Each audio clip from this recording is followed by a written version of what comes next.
છાણી વિસ્તારમાં દર વર્ષે જેમ આ વર્ષે પણ છડી મહોત્સવનું આયોજન કરવામાં આવ્યું હતું। વડોદરા નજીક આવેલ છાણીમાં દર વર્ષની માફક શ્રી સોનાર યુવક મંડળ દ્વારા 7મો છડી મહોત્સવનો કાર્યક્રમ રાખવામાં આવેલો હતો, જેમાં વડોદરા શહેરમાં અલગ અલગ વિસ્તારમાંથી ગોગાજી પરિવારમાંથી છડી લઈને છાણી ગામ આવે છે અને છડી મહોત્સવ આનંદ ઉલ્લાસથી મનાવવામાં આવે છે। આયોજક ગોગાજી પરિવાર અને સોનાર યુવક મંડળ છાણી સાથે સાથે ભંડારાનું પણ આયોજન કરવામાં આવ્યું હતું, તેમાં સૌ ભંડારા પ્રસાદીનો પણ લાભ લીધો હતો। Reporter Rahul Rajput, van news, Vadodara.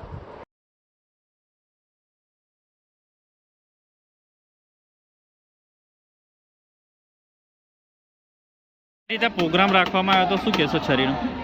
અમારા સોનાર યુવક મંડળ છાણી તરફથી અને અમારા વાલ્મીક સમાજ તરફથી છેલ્લા 7-8 વર્ષથી અમારા યુવાન મિત્રો દ્વારા એક છડીનું આયોજન કરવામાં આવે છે, જે છડી એક અમારા વાલ્મીક સમાજનું એક ગૌરવ છે અને છેલ્લા 25-30 વર્ષથી સમગ્ર વડોદરા શહેરમાં ઉત્સવ ઉજવવામાં આવે છે અને એ જ રીતે અમે પણ આ ઉત્સવ મનાવીએ છીએ। સાથે સાથે અમે જ્યારે આ એક પ્રોગ્રામ રાખીએ છીએ ત્યારે વડોદરા શહેરની તમામ છડીદર ભાઈઓ પોતાની છડી લઈ અને અહીંયા ઉપસ્થિત થાય છે।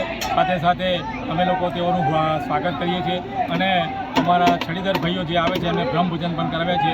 તેઓ પણ અમને સાથ સહકાર આપી અને આ ઉત્સવને પોતાના દિલથી અને પોતાનો એક વાલ્મીક સમાજનો એક ઉત્સવ છે એ રીતે મનાવે છે। સાથે સાથે અમને છાણી પોલીસ સ્ટેશન તરફથી પણ અમને સારું એવું સાથ અને સહકાર મળે છે તથા સમગ્ર ગામજનો તરફથી પણ અમને સાથ અને સહકાર મળે છે અને અમે ઉત્સવ આનંદ ઉલ્લાસથી મનાવીએ છીએ અને આવતે પેઢી પણ આ ઉત્સવ મનાવે એવી અમે અપેક્ષા રાખીએ છીએ। Subscribe now and press the bell icon. Never miss an update.